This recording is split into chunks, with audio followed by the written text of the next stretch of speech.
Coach Absolutely. Lundstam, thank you so much for your time.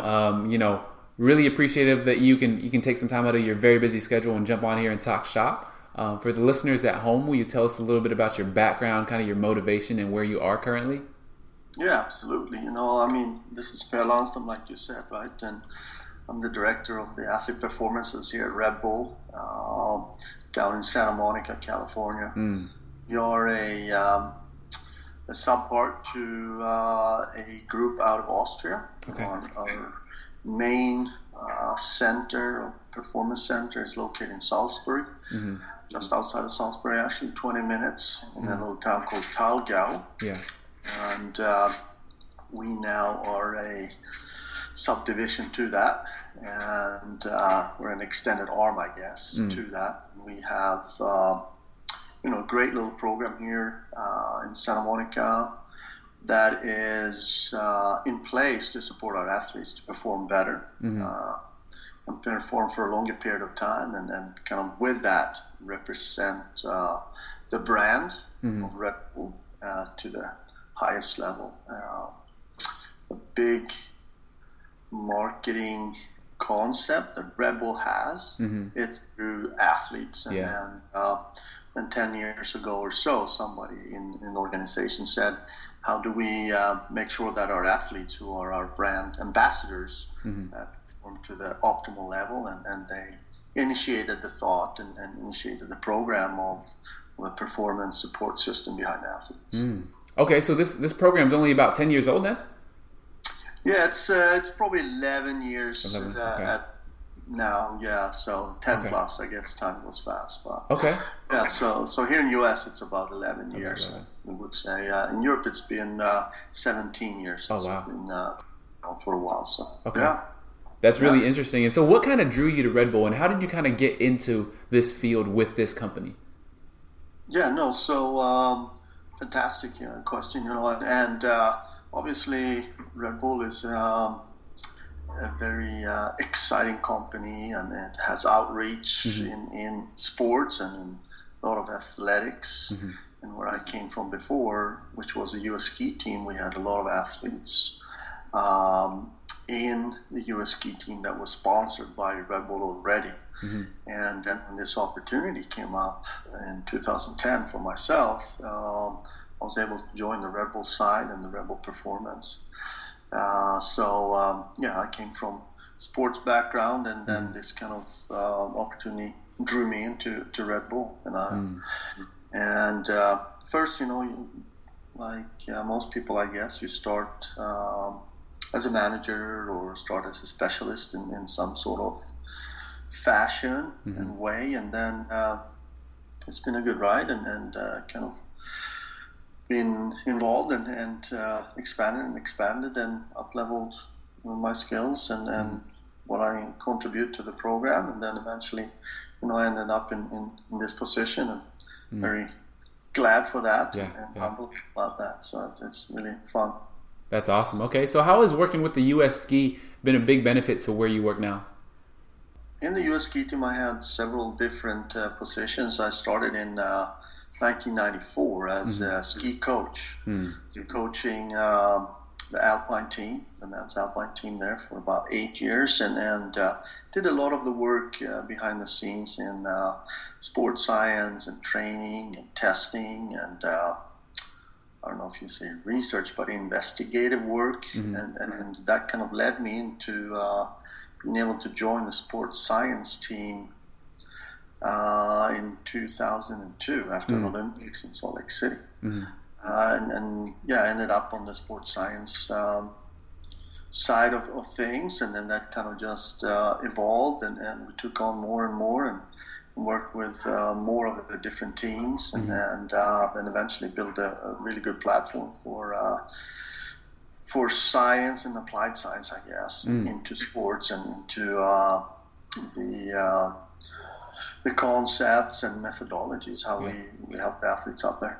That's awesome. Okay. So what recommendations would you have for someone trying to do something similar as you in terms of like specific experience that they should seek out?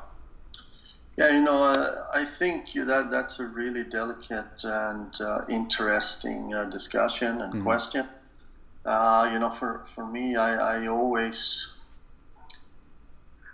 believe that it's very healthy for younger performance scientists, strength and conditioning coaches, etc., to be able to go overseas, be in different cultures, see how systems solve issues and come up with different solutions in different ways, right? And how the culture itself can really affect how you think and the opportunities of how you think. So for me, that's something that I always say is to see if there are opportunities in Europe, in Australia, and potentially Asia now. I mean, they've developed a lot over the last 10 years or so in the Asian countries. To go over and see if there are opportunities to work in teams and organizations over there to really broaden your perspective of how you look at different issues and different aspects of performance and athletics. I like that. Yeah. Okay. So that's something I always recommend. Yeah. Okay. And so you work with in a kind of unconventional environment, right? So what does your day-to-day kind of look like? Yeah, so we have a great team here. We're 17 people, and we have specialties in all different domains, really, of performance, right? So we have everything from psychology to physiology to biomechanics to data acquisition and data basing and data aggregations, etc. We have skill coaches, etc. So we have people that are working with athletes in so many different ways, and for me, that it's about supporting the staff in all those different aspects and what they do with athletes and how we build real impact and increase the effect from all those activations around the athletes. So for me, day to day, it's a lot of that, supporting the staff and in all their activations and all their thoughts of and ideas around the athletes and performances. Yeah. Okay. And so you're working with a lot of different groups, right? And so what are some of the more unconventional groups in terms of sports that you work with?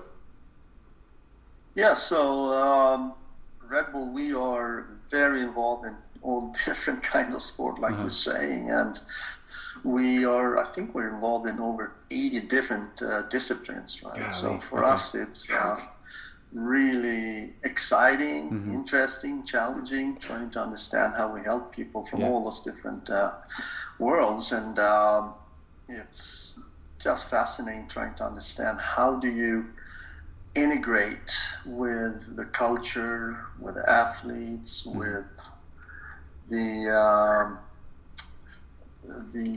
different nuances of how people have got to their place and all the different cultures really is something that's interesting to me to see how different they are. But for us, a big piece we're trying to do is to work with the coaches, with stakeholders, with support staff in the different sports, and really try to build understanding of where do we fit in this world, right? And where do we fit in this opportunity? And with that said, we have everything from chess players to pole vaulters to obviously e-sport athletes, a big one for us, to motocross. Breakdancing is a massive sport for us, and that is potentially now an Olympic sport in 2024 in Paris. So we try to wrap our heads around what that is and what the different characteristics are for that sport, and where we then can find ways of supporting those athletes. That's wild to me. I never would have thought like chess. That doesn't come to mind. So that's really cool that you guys do have a hand in that.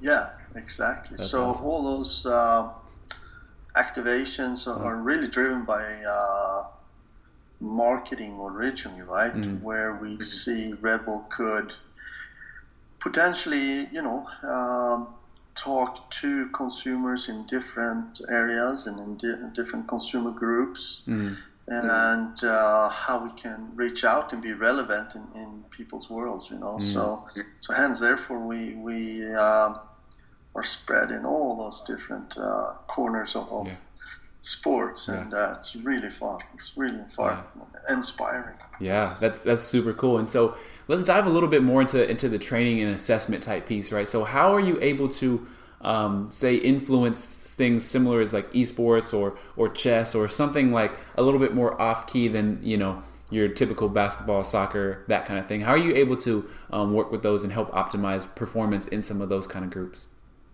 Yeah, so we do a lot of what we try to do is to put a lot of emphasis on, if you want to call it, need analytics or sport analytics on that piece, right? So we put time into working with coaches. We put time into integrating with athletes, and trying to understand how, where, and what we should be doing to have some sort of effect that is relevant, right? Yeah. But then, across the board, we do have what we call baseline testing or one testing, and that gives us a little bit more of a picture of the athlete as well as the potential and the characteristics of the sport, right? Both on a physiological and mechanical side. So we have a battery that we run through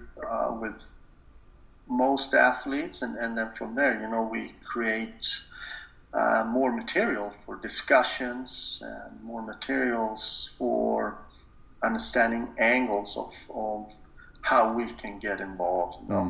So that's a big piece. We always try to anchor ourselves in some sort of evidence-based or rational-based type of data that gives us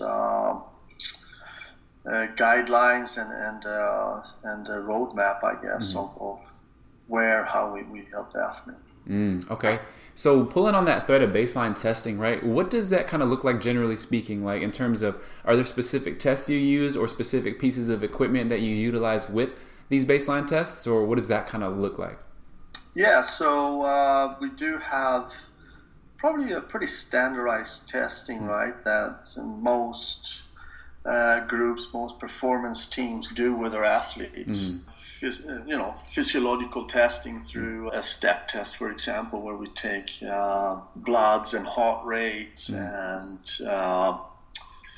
RPE, for example, during the test, and from there we're trying to create specific training zones to the athlete.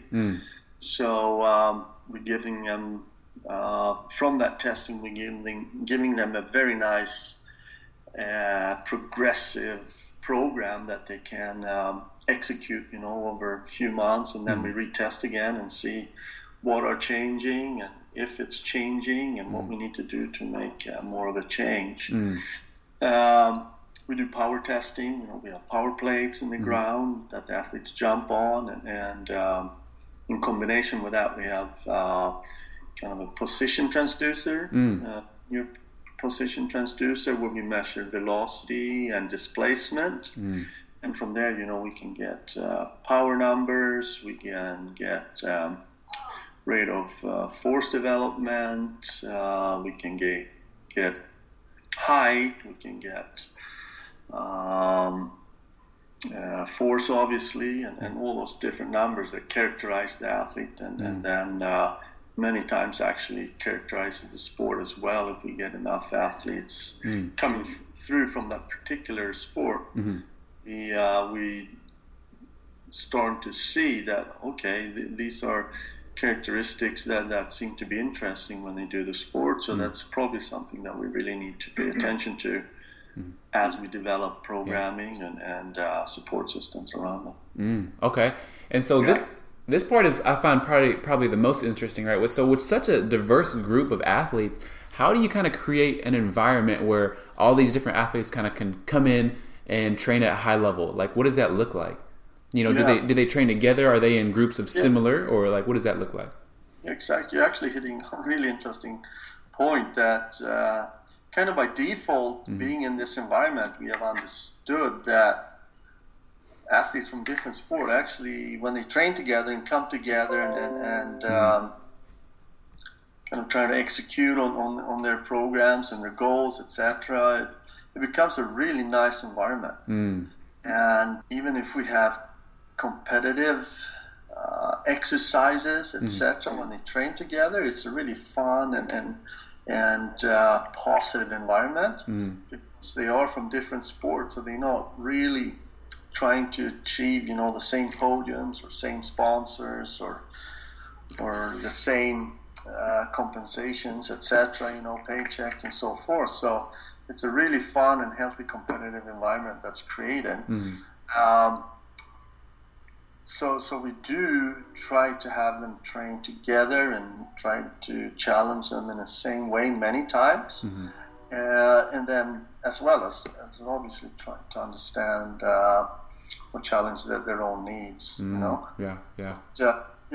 But it's been really fun to see how we can create a really lively and a fun environment with athletes come together. That's really cool. That's super awesome because, again, like, you know, every sport has their own culture. So for them to be able to come together in this kind of melting pot, which is, you know, sort of what Red Bull has come to represent, you know, a melting pot of all these different performances. That's really awesome. No, so it's and it kind of grew by default, you know, just by having this environment, and we understood more and more that this is a really cool aspect of human performance, really. As if we put people together, like you said, in a melting pot, and it's really exciting to see how they kind of evolve from that. That's really cool. Okay, so even moving on to that, as far as facilities, right? What do the facilities look like? Is it typical to what you might see in a standard college setting or pro setting, or is it more specialized? Right. Yeah, so for us, you know, the training center we have here is very small, actually. Okay. But it has a lot of kind of data gathering capabilities. So almost everything we do, we try to pull from it, really understand what happens in training and different stresses, I guess. But we do a lot of our work is actually done outside of here, outside of the training center. So we are in the field, we call it, right? So we have teams with the surfers, we have teams with the snow programs, we have teams with the skateboard programs, and they're actually traveling with those teams all the time to support them in the field, right? And in parallel to that, we have a lot of projects, but they are outside of here as well. So the training center here is probably just a third of all the interactions and all the work we do with the athletes. So it's a part of it. Yeah. But to answer your question, I think we have a very sophisticated type of approach to training, and we always try to understand how we can optimize the time that the athletes are approaching, you know, their performances and trying to get better. Everything from the nutrition piece to the physiology piece to the biomechanics piece. We usually base our thoughts and our activations around data to support what we're doing is the correct thing to do.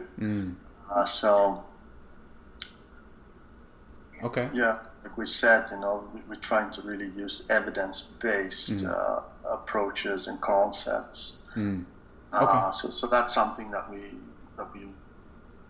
pay attention to highly. You know? Okay, so in terms of the training, then it looks a little bit more, when you have them kind of in groups like that and your teams travel, it looks a little bit more like using the sport as training metrics. Am I understanding that correctly, or how is that kind of structured again? Yeah, exactly. Yeah, absolutely. I mean, if you can use the sport to pull out metrics, absolutely, that's the best guidance of where you really want to pay attention to your sport, right? But then from all the kind of more baseline testing and data gathering during training here at the center. That's where what I meant is kind of what we use to kind of create the programs and then the stresses from there. Gotcha. No, that makes complete sense. That's really awesome that you guys are able to kind of mobilize with that, because these athletes are at such a high level that training has to look a little bit different than your typical, probably like bench, squat, clean type stuff like in college, Yeah, exactly. We have to pay a lot of attention to what the needs are and how we can achieve real power strength gains, for example, but without having any sort of hypertrophy, right? Many of our athletes can't afford to get heavier. They have to be super light when they do their sport. And in that environment and in that challenge, how do you create strength, power, stability, and all those things, right? So, it's really fun. Yeah. And very precise art and science, I guess, to get to the right place. Yeah. And not to mention, a lot of these athletes probably don't have a large training background with your typical weights. So to get them out of their sport and doing all this stuff where they have to learn how to, do these other lifts may be detrimental in the long term, yeah? Yeah, absolutely. No, you're hitting a really touchy point, and we discuss it all the time. Where do we meet the athlete? Do we have preconceived concepts, right? Going into it, we can't, right? We need to understand the athlete, we need to understand the sport, and we need to understand the needs at a very high and precise level. And that's why we have the staff and the abilities around, the science to such a high degree, right? So we always say you have to meet the athletes where they're at. We should not bring a previous thought of how it should be done. It's a lot better and more important for us to actually look at it from a objective point of view and then really go from there. I love it. Okay. So transitioning a little bit into this kind of leadership part, right? You talked about your staff, and there's about 17 members. So how do you guys all stay on the same page, and how are you kind of able to manage the group? Yeah, right. No, that's a massive piece of how you get performances in groups and organizations of people. I've seen many times that there are teams who can really create energy and momentum, and from that belief system, right? Eventually, that you're on this journey and you're really moving towards a really good place. And even if you have knowledge and you have expertise and all those things, just what you're saying, how do you put it all in place? How do you put it all in motion, right? And I think if you can establish a very accepted goal in the group, that is a main driver for building everything going toward that. But obviously it's not easy to do, right? It's a very hard thing to do and make a goal not just being something you put on a piece of paper on the wall, but actually really have meaning to it, and people are really on board with it. So that's the one of the bigger hurdles is to really put a goal and a strategic plan to meet, and define the goal and then strategic plan to meet those goals. That's not many performance or athletic groups who can do that, right? I mean, worldwide, it's not an easy thing to do, but when you're successful in kind of anchoring that in people's minds, then that philosophy, and you can build culture and you can build momentum around it eventually. No, that's that's just what you're asking is a lot what we work on and trying to understand how we do it and how do we get goals that are really something that gives us a purpose and understanding on a daily basis. And so even with that, right, obviously the lines of communication are most likely open with all of you, but how is, in terms of like points of contact, do you check in with groups ever so often? Are you guys ever all in the same room, or what does that look like? Yeah, absolutely. A great question. I mean, mechanically, how you do it. Yeah. We pay a lot of weight to that. So we, we have weekly meetings of where the whole team comes together and we discuss what's going to come up. And we have quarterly meetings as well where we go through the quarter, the last 3 months, and everybody presents what they've done and what has been effective and what has not been effective, and then we try to learn from that, and then we bring that into our forward-going concepts and our methodologies. I like that. Okay. And then transitioning into this very last part here, right? A little bit of professional development for kind of younger coaches. In terms of like applications, so like resume, cover letter, references, what kind of recommendations do you have on that topic for young coaches? I think that a very important aspect of being successful in this field is curiosity, right? How do you present a curious type of personality or mindset to your peers or to potentially your supervisors, etc., right? How do you really express that you are looking for improvements and looking for steps of how to grow, how to understand more, and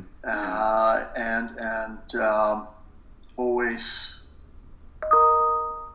even if you contribute, you think you're contributing a lot to the program, at the same time, express that there is always this understanding for you as a person that there is more to learn and more to gain, more to understand of what it really is that you're creating a belief system around, I guess.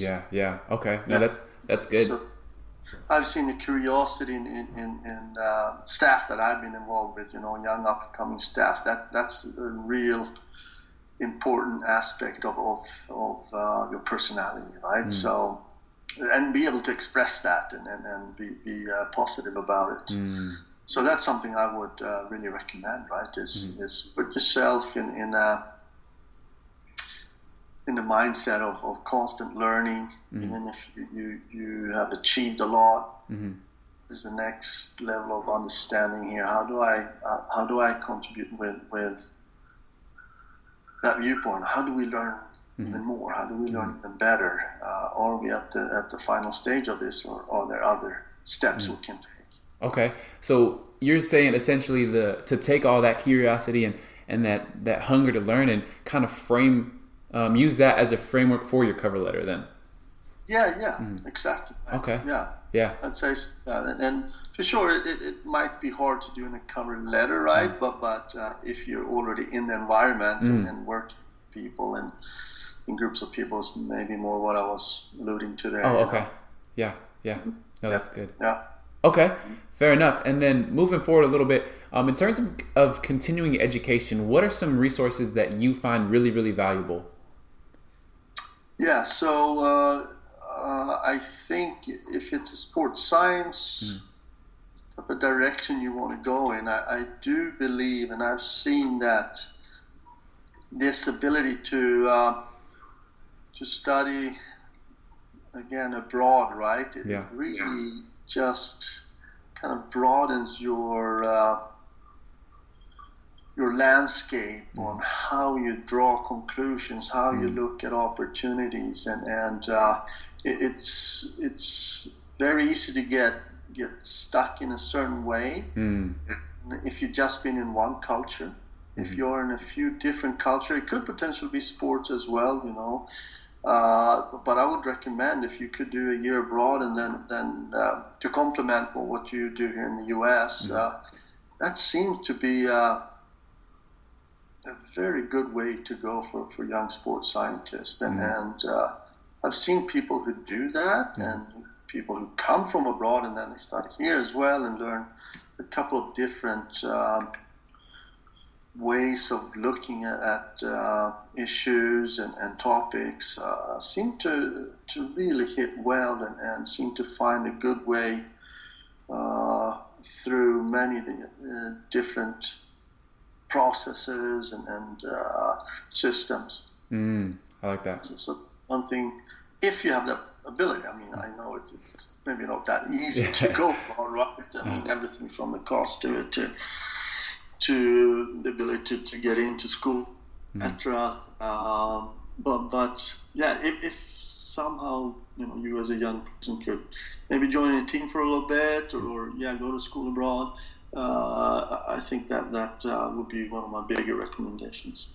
I love it. Okay, and then moving into this last segment here, just a little bit of stuff kind of about your development and stuff that's had an influence on you, right?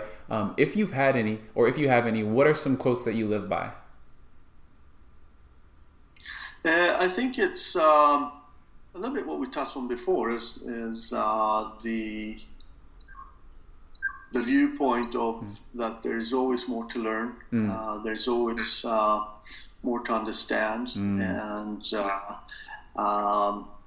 always have this kind of distance to your own thoughts a little bit, to question yourself and if I'm really looking at this in the right way, or are there other ways of looking at this problem or this issue, So that's something I discuss with my staff here and try to help them with this to look at, topics, issues, questions coming up. It's easy to dive into it, with your strong belief system, very hard and fast, but as you do that, maybe you could have a little bit distance to it and see how would somebody else look at this, or how would one of my mentors look at this when going through life, etc. So have that little bit of split second of opening up your thoughts a little bit and look at it from a different viewpoint potentially. I love that. Okay, so what is the best advice that you've ever been given? The best advice, I think it's being able to bring my thoughts to the table when discussing different topics again, right? That you bring it to the table. You bring it in a way that is very inviting and kind of opens up the dialogue even more. Than trying to bring something that kind of shuts the discussion down and kind of creates this kind of stiff environment in different discussions. So for me, it's like being open. But be open, bring your thoughts, but bring it in a way that it creates opportunity for really better and deeper open discussions. I love it. Okay, and then last question here. What are some projects you're currently working on, and how can people kind of reach out to you and follow your journey? Yeah, so we have a lot of different projects going on, but we do a lot of research actually that we're bringing to the table in neuroscience. We have surf projects going on, so we have a big one going on right now out in Hawaii actually, where a team is located and they're doing surf survival, it's called. So trying to improve, how our big wave surfers can stay more safe and help each other out if there will be any problems ever. So there's a week-long project we're doing. That's awesome. And then RedBull.com, high performance, you can see everything we've done there online, Fantastic. And then you're not a big social media guy, correct? No, I'm not. Okay, no. Fair enough. Awesome. Well, so probably the best way to reach out would be via RedBull.com? Yeah. Okay. Yeah, absolutely. Fair enough. Awesome. Well, Coach, thank you so much for your time. This has been fantastic. I appreciate your mentorship and your continued friendship, and hopefully we can connect again soon in the future.